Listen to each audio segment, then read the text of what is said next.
Sa isha i qartë. Faleminderit. Përgjithsisht pozicioni i shqiptarëve në jug të Serbisë, në përgjithësi në territorin e Serbisë, në krahasim me serbët që jetojnë në territorin e Kosovës, është diametralisht shumë i ndryshëm se i përket fillimisht sigurisë. Shqiptarët deri para pak kohësh ndoshta kanë patur një komoditet, por nuk kanë gëzuar të drejtës, po e kanë ndjenjë një siguri. Ndërsa kohëve të fundit cënohet edhe e drejta elementare, edhe siguria.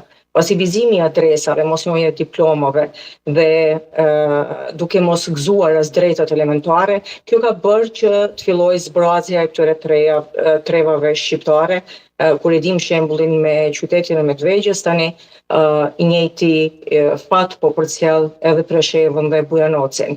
Të gjithë shqiptarët e luginës Preshevës janë sy e vesh tek shtetet tonë, Shqipëria dhe Kosova. Ne dim se Kosova çfarë është kapaciteti i saj që të përkujdeset për shqiptarët që jetojnë jashtë shtetit, por